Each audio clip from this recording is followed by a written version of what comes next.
Kings পার্কের এই নির্জন ১১ ডিগ্রি সেলসিয়াসের হালকা শীতল বাতাসটা যখন গায়ে এসে লাগে তখন মনে হয় সময় যেন থমকে গেছে।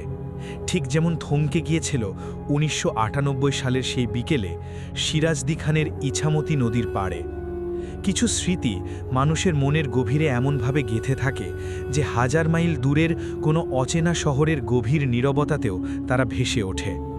জীবনের হিসাব মিলাতে বসলে মনে হয় বাস্তবতার চেয়ে অলৌকিক গল্প আর কিছুই হতে পারে না। ছোটবেলা থেকেই বাবার বদলির চাকরির কারণে আমাদের এক জায়গায় বেশি দিন থাকা হতো না। সেবার বাবার পোস্টিং হয়েছিল সিরাজদি খান থানায়। থানার সামনেই বিশাল একটা মাঠ, মাঠের ওপারে বড় একটি পুকুর, আর কোয়ার্টারের পেছন ঘেঁষে বয়ে চলেছে ইছামতি নদী। আমাদের ঘরের বাঁ পাশে ছিল একটি ভাঙাচোরা পরিত্যক্ত ভবন, ডান পাশে ঘন ঝোপঝাড়। সেই ঝোপের মাঝখানে দাঁড়িয়েছিল একটি পুরনো আম গাছ। গাছটির ডাল জুড়ে ঝুলে থাকত ছোট ছোট পলিথিনের পুটলি। একদিন বাবাকে জিজ্ঞেস করেছিলাম, ওগুলো কি? বাবা বলেছিলেন, ওগুলো নাকি আলামত, অপঘাতে মারা যাওয়া মানুষের জামাকাপড় কিংবা পোস্টমর্টেমের পর। কিংস পার্কের এই নির্জন ১১ ডিগ্রি সেলসিয়াসের হালকা শীতল বাতাসটা যখন গায়ে এসে লাগে তখন মনে হয় সময় যেন থমকে গেছে। ঠিক যেমন থমকে গিয়েছিল ১৯৯৮ সালের সেই বিকেলে সিরাজদি খানের ইছামতি নদীর পাড়ে। কিছু স্মৃতি মানুষের মনের গভীরে এমনভাবে গেঁথে থাকে যে হাজার মাইল দূরের কোনো অচেনা শহরের গভীর নীরবতাতেও তারা ভেসে ওঠে। জীবনের হিসাব মিলাতে বসলে মনে হয় বাস্তবতার চেয়ে অলৌকিক গল্প আর কিছুই হতে পারে না। ছোটবেলা থেকেই বাবার বদলির চাকরির কারণে আমাদের এক জায়গায় বেশি দিন থাকা হতো না। সেবার বাবার পোস্টিং হয়েছিল সিরাজদি খান থানায়। থানার সামনেই বিশাল একটা মাঠ, মাঠের ওপারে বড় একটি পুকুর, আর কোয়ার্টারের পেছন ঘেঁষে বয়ে চলেছে ইছামতি নদী। আমাদের ঘরের বাঁ পাশে ছিল একটি ভাঙাচোরা পরিত্যক্ত ভবন, ডান পাশে ঘন ঝোপঝাড়। সেই ঝোপের মাঝখানে দাঁড়িয়েছিল একটি পুরনো আম গাছ। গাছটির ডাল জুড়ে ঝুলে থাকত ছোট ছোট পলিথিনের পুটলি। একদিন বাবাকে জিজ্ঞেস করেছিলাম, ওগুলো কি? বাবা বলেছিলেন, ওগুলো নাকি আলামত, অপঘাতে মারা যাওয়া মানুষের জামাকাপড় কিংবা পোস্টমর্টেমের পর সংরক্ষিত কিছু আলামত আদালতের সাক্ষ্য হিসেবে সেখানে ঝুলিয়ে রাখা হতো। বাতাসে যখন পলিথিনগুলো দুলত তখন অদ্ভুত এক শীতল অনুভূতি ছড়িয়ে পড়ত চারপাশে। সেই এলাকায় থাকত নূর নবী নামে এক ছেলে। লাশ তোলা, কবর খোঁড়া এসব কাজে তার জুড়ি ছিল না। আমার সমবয়সী তেমন কেউ না থাকায় মেথরপট্টিটাই ছিল আমার খেলার রাজ্য। কখনো মার্বেল খেলতাম, কখনো কাদা দিয়ে পুতুল বানাতাম, আর বেশিরভাগ সময় কাটত আমার সাদা কালো ৩ নম্বর ফুটবলটা নিয়ে। বিকেল হলেই শুরু হতো লুকোচুরি, যার স্থানীয় নাম ছিল পলাপলি। আমি একটু লাজুক স্বভাবের ছিলাম বলে প্রায়ই আমাকে চোর হতে হতো। একদিন সবাইকে ফাঁকি দিয়ে লুকিয়ে পড়লাম সেই আম গাছের পেছনের ঘন ঝোপে, ঠিক আলামত ঝোলানো ডালের নিচে। হঠাৎ অনুভব করলাম কেউ একজন আমার দিকে তাকিয়ে আছে। ঝোপের ওপাশে দাঁড়িয়ে আছে এক তরুণী, বয়স বড়জোর ১৮ কিংবা ২০, পরনে হলুদ রঙের শাড়ি, লাল পাড়। সে সম্পূর্ণ নিশ্চুপ, নিষ্প্লক চোখে শুধু আমার দিকেই তাকিয়ে আছে। আমি ভয়ে ভয়ে ঠোঁটে আঙুল রেখে ইশারা করলাম, কাউকে বলো না, আমি এখানে লুকিয়ে আছি। মেয়েটি কিছুই বলল না, নড়লও না, কিন্তু তার সেই নীরব চোখের ভেতরে এমন এক অদ্ভুত আশ্বাস ছিল যেন সে সত্যিই আমার গোপন আশ্রয়ের কথা কাউকে জানাবে না। সেদিনের পর থেকে তাকে প্রায়ই দেখতে পেতাম। মা যখন রান্নাঘরে কাজ করতেন, জানালার ওপাশে সে নিশ্চুপ দাঁড়িয়ে থাকত। আমি মাকে বলতাম, মা দেখো, ওই মেয়েটা আবার এসেছে। মা অবাক হয়ে বাইরে তাকিয়ে বলতেন, কোথায়? কেউ তো নেই। আমি যতবারই দেখেছি অন্য কেউ কখনো তাকে দেখতে পায়নি। সবচেয়ে ভয়ঙ্কর ঘটনাটি ঘটেছিল এক বর্ষার দুপুরে। আমি, মা, পাশের বাসার আন্টি আর তাদের ছেলেমেয়েরা ইছামতি নদীর ঘাটে গোসল করতে গিয়েছিলাম। হঠাৎ শ্যাওলায় পা পিছলে আমি নদীর গভীরে তলিয়ে যেতে শুরু করলাম। দম বন্ধ হয়ে আসছিল, ফুসফুস ভরে যাচ্ছিল ঘোলা পানিতে। ঠিক তখনই অনুভব করলাম পানির নিচ থেকে কেউ যেন মায়ের পা টেনে ধরল। মা হঠাৎ চমকে উঠে নিচের দিকে হাত বাড়ালেন, আর সেই হাতেই আমাকে টেনে তুললেন। ডাঙায় উঠে হাঁপাতে হাঁপাতে আমি মাকে বললাম, মা, ওই মেয়েটা তোমার পা ধরে আমাকে বাঁচিয়ে দিল, তারপর আবার পানির নিচে চলে গেল। কিন্তু মা তখন অন্যদের সঙ্গে গল্পে ব্যস্ত ছিলেন। তিনি আমার কথা গুরুত্বই দিলেন না। অভিমানে আমি সাবানের টুকরোটা নদীতে ছুঁড়ে মারলাম। মা রাগ করে প্লাস্টিকের মগ দিয়ে আমার পিঠে দুটো জোরে আঘাত করলেন। তিনি বুঝতেই পারেননি সেদিন ইছামতির গভীর জল থেকে আমাকে কোনো মানুষ নয়, এক নীরব বোবা মায়া মৃত্যুর মুখ থেকে ফিরিয়ে এনেছিল। বিশ্ববিদ্যালয়ের পড়াশোনা শেষ করে যখন প্রথম চাকরিতে যোগ দিলাম, তখন স্কুল জীবনের বড় ভাই মাসুম ভাইয়ের সঙ্গে ধানমন্ডির একটি মেসে একই রুমে উঠলাম। প্রথম 2-1 মাস সবকিছু স্বাভাবিকই ছিল, কিন্তু এক সকালে ঘুম থেকে উঠে দেখলাম মাসুম ভাইয়ের মুখ অস্বাভাবিক ফ্যাকাশে, চোখে মুখে স্পষ্ট আতঙ্কের ছাপ। আমি অবাক হয়ে জিজ্ঞেস করলাম, কি হয়েছে ভাই? কিছুক্ষণ চুপ থেকে তিনি কাঁপা গলায় বললেন, তোর সঙ্গে আমি আর এই রুমে থাকতে পারবো না, কোনোভাবেই না। আমি কারণ জানতে চাইতেই তিনি ধীরে ধীরে বলতে শুরু করলেন, কয়েক রাত ধরে একটা জিনিস দেখছি। গভীর রাতে হঠাৎ ঘুম ভেঙে গেলে দেখি তোর মুখের ওপর একটা কুচকুচে কালো ছায়া উপুড় হয়ে ঝুলে থাকে। প্রথমে ভেবেছিলাম অন্ধকারে চোখের ভুল, কিন্তু গত রাতে সাহস করে একটু কাছে যেতেই ছায়াটা ধীরে ধীরে মাথা ঘুরিয়ে আমার দিকে তাকালো। ওটার মুখে কোনো প্রাণ ছিল না, শুধু গভীর অন্ধকার। আমি আর এক মুহূর্ত এখানে থাকব না। কথাগুলো বলেই মাসুম ভাই সেদিনই মেস ছেড়ে চলে গেলেন। আমিও বাধ্য হয়ে নতুন থাকার জায়গা খুঁজতে শুরু করলাম। শেষ পর্যন্ত মোহাম্মদপুর কৃষি মার্কেটের পেছনের একটি পুরনো ব্যাচেলার মেসে উঠে গেলাম। প্রথম দিন থেকেই বাড়িটা আমার কাছে অদ্ভুত লাগছিল। মনে হচ্ছিল পুরো বাড়িটা যেন কোনো অদৃশ্য উপস্থিতিকে লুকিয়ে রেখেছে। শুরুতে ঘটনাগুলো খুব সাধারণ মনে হতো। কেউ বাথরুমে ঢুকলে বাইরে থেকে দরজায় লক লেগে যেত, দরজার সামনে হঠাৎ করেই একটা বালতি এসে পড়ে থাকত। কিন্তু আশ্চর্যের বিষয়, মেসের কেউ এসব করতো না। রাত গভীর হলে ছাদ থেকে ভারী কিছু টেনে নেওয়ার শব্দ ভেসে আসত। কখনো মনে হতো কেউ দেয়ালে লাথি মারছে। আবার মাঝরাতে কোনো কারণ ছাড়াই ঘরের সুইচ নিজে থেকেই অন অফ হতে শুরু করত। মেসে আমাদের এক সিনিয়র ভাই ছিলেন, খুবই রাগী আর স্পষ্টভাষী মানুষ। বারান্দায় বসে একদিন তিনি এসব ঘটনা নিয়ে ভীষণ বিরক্ত হয়ে অশ্রাব্য ভাষায় গালাগালি করতে শুরু করলেন। তখনই কোনো মানুষ ছাড়াই বারান্দার এক কোণে রাখা ভারী কাঠের চেয়ারটা শূন্যে উঠে গেল। মুহূর্তের মধ্যে সেটি উড়ে এসে প্রচণ্ড শব্দে তার ঠিক সামনে আছড়ে পড়ল। পুরো বারান্দা নিস্তব্ধ হয়ে গেল। সেদিনের পর থেকে আর কখনো তিনি এসব নিয়ে একটি কথাও বলেননি। এরপর শুরু হলো আরও অদ্ভুত ঘটনা। প্রতিদিন সকালে ঘরের বিভিন্ন কোণায় ছোট ছোট বালির ঢিবি দেখতে পেতাম, যেন কোনো ছোট শিশু সারা রাত বসে বালি দিয়ে খেলেছে। সবচেয়ে অস্বস্তিকর ছিল বাথরুমের ঘটনা। অফিস থেকে ফিরে দেখতাম পুরো মেসের মেঝে ভেজা, বাথরুম থেকে সরু পানির রেখা পুরো ঘর ঘুরে এসেছে। মনে হতো কেউ ভেজা কাপড় পরে ধীরে ধীরে হেঁটে পুরো বাড়ি ঘুরে বেরিয়েছে। প্রথমে সবাই ঘটনাগুলোকে মজা হিসেবে নিলেও ধীরে ধীরে আতঙ্ক আমাদের গ্রাস করতে শুরু করল। এরই মধ্যে এক বৃহস্পতিবার রাতে ঘটল সবচেয়ে ভয়ঙ্কর ঘটনা। আমরা সবাই নিচের চায়ের দোকানে বসে আড্ডা দিচ্ছিলাম। রাতের রান্নার জন্য বাজার করে মেসের সবচেয়ে ছোট ছেলেটিকে বললাম, তুই আগে রুমে গিয়ে মাছ সবজি ধুয়ে রাখ, আমরা আসছি। প্রায় 10 মিনিট পর ছেলেটার ফোন এলো। ওপাশ থেকে শুধু কাঁপা গলায় একটি কথাই শুনলাম, ভাই তাড়াতাড়ি আসেন, সব শেষ। আমরা ছুটে রুমে পৌঁছলাম। দরজা খুলেই সবাই স্তব্ধ হয়ে গেলাম। মনে হচ্ছিল কোনো অদৃশ্য শক্তি পুরো ঘরের ওপর তাণ্ডব চালিয়ে গেছে। চাল ডাল মশলা সব ছড়িয়ে ছিটিয়ে রয়েছে। ফ্রিজের ভেতরের সব জিনিস বের করে দেয়ালে ছুঁড়ে মারা হয়েছে। রান্নার তেল পুরো দেয়াল বেয়ে গড়িয়ে পড়ছে। ঘরের প্রতিটি জিনিস এলোমেলো। এক মুহূর্তেই বুঝে গেলাম এটা কোনো সাধারণ দুষ্টুমি নয়। এ বাড়িতে সত্যিই এমন কিছু আছে যাকে আমরা দেখতে পাচ্ছি না, কিন্তু সে আমাদের প্রতিটি মুহূর্ত দেখছে।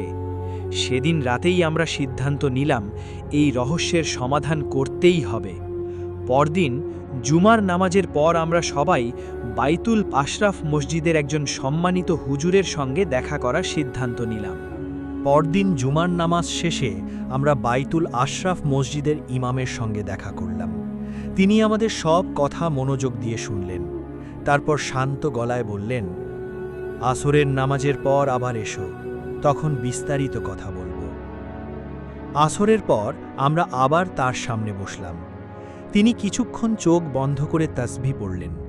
তারপর ধীরে ধীরে চোখ খুলে দীর্ঘশ্বাস ফেলে বললেন, তোমরা যে বাসায় থাকো সেখানে একটি জিন পরিবারের বসবাস আছে।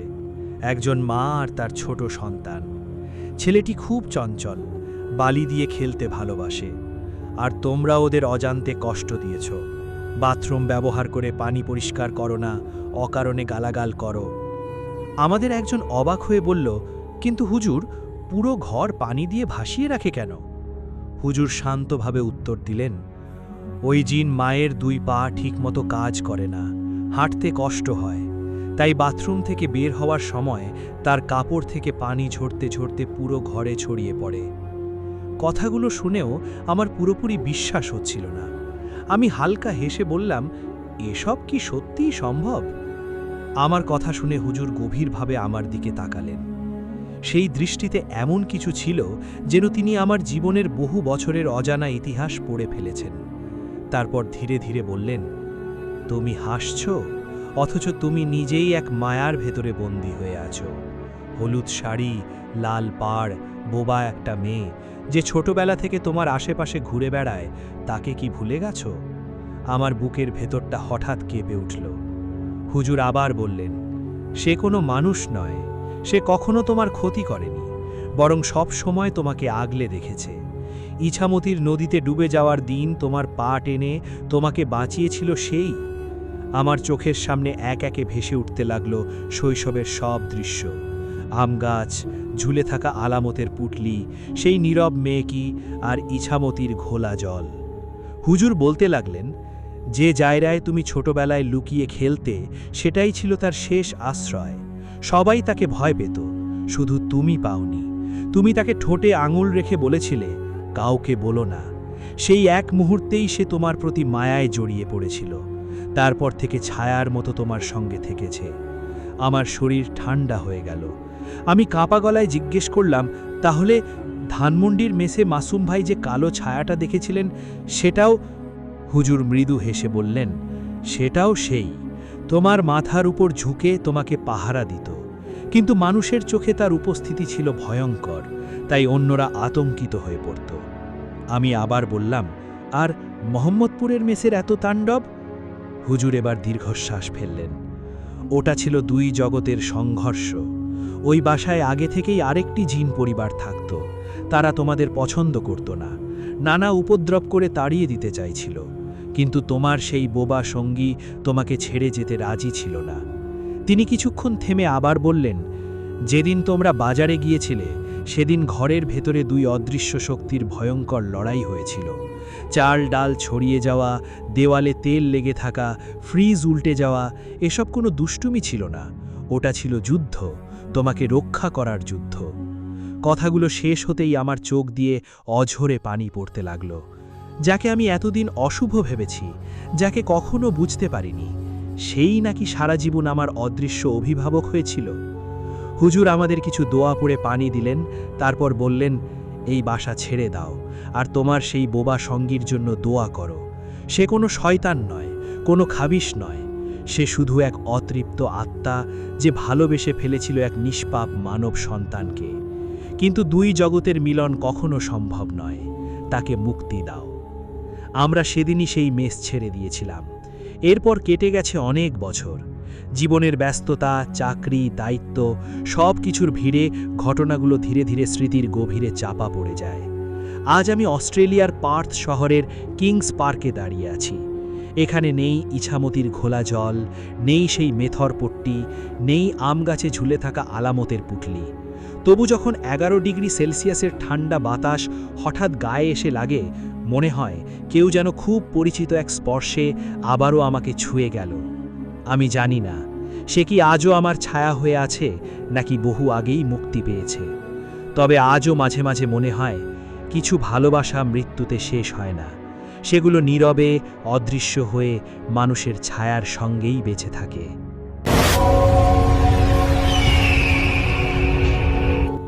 আমার নাম মনির, বাংলাদেশ থেকে লিখছি। ঘটনাটা আমার মামার মুখ থেকে শোনা। 3-4 মাস আগে ঘটে যাওয়া একটা ঘটনা। আমার মামার বেস্ট ফ্রেন্ডের বিয়ে ছিল ওই দিন। মামার বাসা থেকে ওনার ফ্রেন্ডের বাসা মোটামুটি দূরে হওয়ায় বিয়ের 2 দিন আগেই মামা তার বন্ধুর বাসায় চলে যান। সব কিছু ঠিকঠাক ছিল, কিন্তু গায়ে হলুদের দিন সন্ধ্যায় মামার বন্ধুর চাচাতো বোন মারা যায়।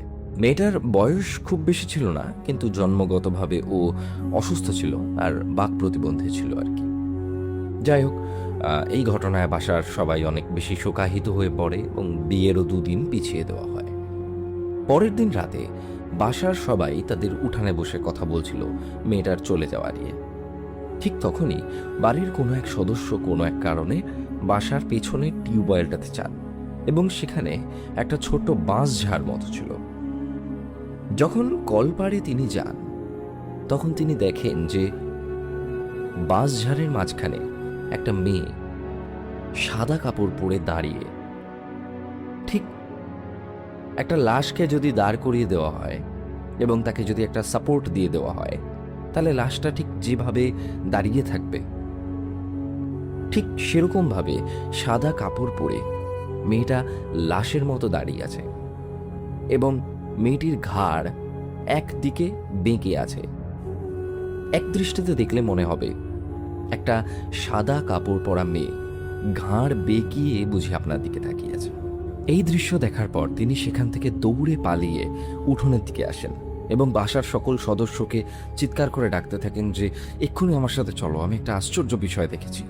তো বাসার সকলে তো তড়িঘড়ি করে তার পেছন পেছন যায় এবং আশ্চর্য বিষয়, সবাই তখন ওই বাঁশ ঝাড়ের সামনে মেয়েটার লাশটাকে দাঁড়িয়ে থাকতে দেখে। সবার বুঝতে বাকি থাকে না যে এটা গতকালকে মারা যাওয়া মেয়েটারই লাশ। সবাই খুব ভয় পেয়ে যান এবং দোয়া কালাম পড়তে থাকেন এবং তারা এটা বুঝতে পারেন যে মেয়েটি যেরকম পরিস্থিতি থেকে তাদের সকলকে ছেড়ে পৃথিবীকে ছেড়ে চলে গেছে, সে হয়তো এই দুনিয়ার মায়া এখনো কাটিয়ে উঠতে পারেনি, তাই বাসা থেকে যাচ্ছে না। এইভাবে তারা কিছুক্ষণ পর আবার সেখানে যান এবং সেখানে গিয়ে তারা আর লাশটাকে দেখতে পান না। কিন্তু ভয়ঙ্কর ঘটনাটা ঘটে ফজরের ওয়াক্তে।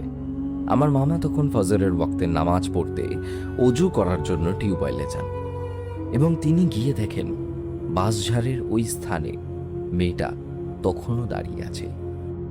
মামা সেটা দেখে খুব ভয়ে বাসায় ঢুকতে চেষ্টা করছিলেন এবং তিনি সেই সময় বুঝতে পারলেন মেয়েটা হাত উঠিয়ে তাকে কিছু বলতে চাইছে। কিন্তু মামা এতটাই ভয় পেয়ে যান যে তিনি আর এক মুহূর্ত সেখানে দাঁড়ান না এবং কোনো রকমে দৌড়ে বাসায় ঢুকে যান। মামা তার বন্ধুকে নিয়ে ঠিক তখনই মসজিদের রাস্তায় রওনা দেন এবং নামাজের পরপরই তিনি সম্পূর্ণ ঘটনা হুজুরকে জানান। হুজুর সব ঘটনা শোনার পর বুঝতে পারেন। তিনি মামা ও তার বন্ধুকে বলেন, কবর থেকে লাশটা ওঠাও এবং লাশটা ওঠানোর পর বাড়ির মহিলাদের দিয়ে লাশটাকে একবার পরখ করিয়ে নাও, যাতে লাশের গায়ে কোনো কিছু এই পৃথিবীর লেগে না থাকে। হুজুরের সন্দেহ সঠিক হলো। কবর থেকে লাশটা তোলা হলো। বাড়ির মহিলারা সেই লাশটাকে ভালো করে পরখ করলেন এবং পরখ করার পর মহিলারা দেখলেন যে হলুদের দিন সন্ধ্যায় মেয়েটি সাজার জন্য হাতে পায়ে নেল পলিশ লাগিয়েছিল। তারই কিছু অংশ মেয়েটার বাম পায়ের কোনো এক নখে হালকা লেগে আছে, যেটা দাফনের আগের গোসলে পরিষ্কার করা হয়নি পুরোপুরিভাবে। আর লাশটি নাপাক ছিল, এই জন্য কবর লাশটিকে গ্রহণ করছিল না। তারপর মেয়েটিকে ভালোভাবে পাক পবিত্র করে আবার দাফন করা হয় এবং এরপর থেকে মেয়েটির লাশ আর কেউ কোনোদিনও দেখতে পাননি। আমি নদিয়া থেকে পূর্ণিমা টুডু বলছি। আমার বাড়ি গ্রামাঞ্চলে। আমার সাথে যে ঘটনাটি ঘটেছিল সেটি বলি। 2020 ইয়ারে কয়েক মাস আগে যখন হালকা ঠান্ডা পড়েছিল, তখন আমার কাকার ছেলে হস্টেলে থাকে, সে বাড়ি আসছে, তাই আমাকে বলল যে চ দিদি মাঠ থেকে ঘুরে আসি। মাঠ বলতে সেখানে আর কি চাষের জমি, গ্রামাঞ্চল যেহেতু। তখন বিকেলবেলা মাঠের পাশেই বড় পাঁচিল দেয়া কবরস্থান ছিল। সেদিন রাত্রিবেলা আমি কি যেন একটা স্বপ্ন দেখলাম নাকি বাস্তব দেখলাম, আমি আজও ঠিক বুঝতে পারি না। আমি দেখলাম আমার বেডরুমের দরজা দিয়ে একটা কালো ধোঁয়া ঢুকছে, এবং সেই কালো ধোঁয়াটা কিছুক্ষণ ঢোকার পর সেটি একটি সম্পূর্ণ মানুষের অবয়বে পরিণত হলো, এবং সেই মানুষের অবয়বটি আস্তে আস্তে আমার কাছে এসে বসল, এবং সে তারপর আমার হাত দুটোকে চেপে ধরল। আমার আজও মনে আছে, আমি সেই হাত ধরার অনুভূতিটা স্পষ্ট অনুভব করতে পেরেছিলাম। সেই কালো অবয়ব আমার হাত ধরে আমাকে আস্তে আস্তে বলছে, তোমাকে আমার সাথে নিয়ে যাব। আমি খুব ভয় পেয়ে গেছিলাম। আমার আজও কানে বাজে কথাটা। সে আমাকে স্পষ্ট বলছে, তোমাকে আমার সাথে নিয়ে যাব। আমি খুব জোরে চিৎকার করার চেষ্টা করছি, কিন্তু আমার গলা থেকে কোনো আওয়াজ বেরোচ্ছে না। আমার একদম ডান দিকে আমার মা ঘুমিয়ে আছে, কিন্তু এমন অসহায় অবস্থা আমার, আমি চিৎকার করছি কিন্তু গলা থেকে আওয়াজ বেরোচ্ছে না। আমার মাকে আমি ডাকতে পারছি না। আমি হাত নাড়িয়েও মাকে ঠেলা মেরে ওঠাতে পারছি না, তার কারণ আমার হাত দুটো মনে হচ্ছিল যেন কেউ শক্ত করে চেপে বসে আছে। এখন হয়তো অনেকে ভাববেন এটা স্লিপ প্যারালাইসিস, কিন্তু যদি সেটি স্লিপ প্যারালাইসিস হতো তাহলে হয়তো অনেক ভালো হতো, কিন্তু সেটা সেদিন স্লিপ প্যারালাইসিস ছিল না, এবং সেটাই ছিল আমার জীবনের সব থেকে ভয়ানক ঘটনা। তারপর আমি শুনতে পাচ্ছি সেই অবয়ব ক্রমাগত বলছে, আমি তোমাকে নিয়ে যাব।